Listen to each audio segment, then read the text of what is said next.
سب سے چھوٹی عمر خبر کی ہوتی ہے۔ معلوم تو ہے ہی ہم سب کو، خبر سچی ہو یا جھوٹی، چند دن ہا ہا ہو رہتی ہے اور بس۔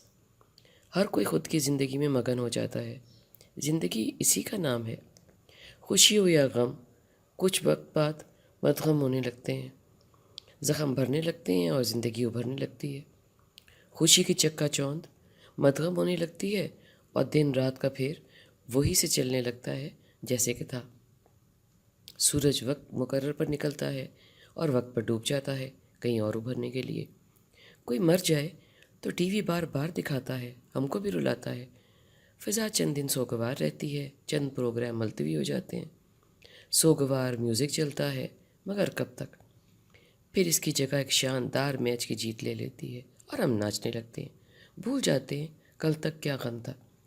جس گھر کے لوگ گئے ہوں وہ ذرا زیادہ دیر یاد رکھ لیتے ہیں، وگرنہ زندگی کے کئی جھمیلے ہیں اور بھی یاداشت کے علاوہ، جو کوئی بھی جذبہ دیر پا نہیں رہنے دیتے، بگائی رکھتے ہیں۔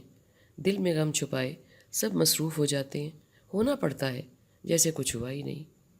جنگل کے جنگل خاکستر ہو جاتے ہیں، شعلے آسمان چھو آتے ہیں، خبریں سن سن کے اور دیکھ دیکھ کے کلیجہ منہ کو آتا ہے۔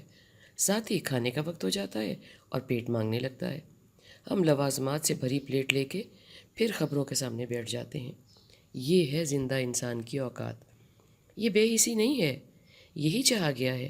یہ خود کو زندہ رکھنے کا مثالہ ہے، خود کا وقت پورے کرنے کے لیے مصروفیت۔ زلزلہ ہزاروں جسموں سے سانس نچوڑ لیتا ہے۔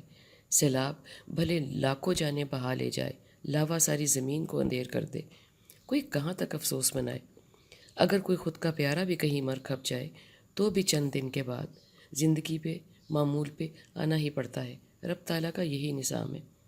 چلتی سانس والے کو تو سب چاہیے نا، ہوا، پانی، کھانا، نیند، سو وہ سب کے باوجود زندگی کی طرف آ ہی جاتا ہے، آنا پڑتا ہے۔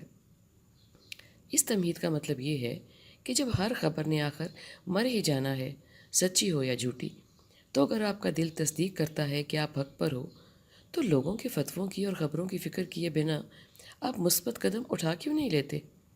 کچھ تو لوگ کہیں گے، لوگوں کا کام ہے کہنا۔ کہنا بھی ان لوگوں کا کام ہے جن کے پاس اور کوئی کام نہیں ہے، وگرنہ اس فانی زندگی میں وقت ہی کہاں ہے؟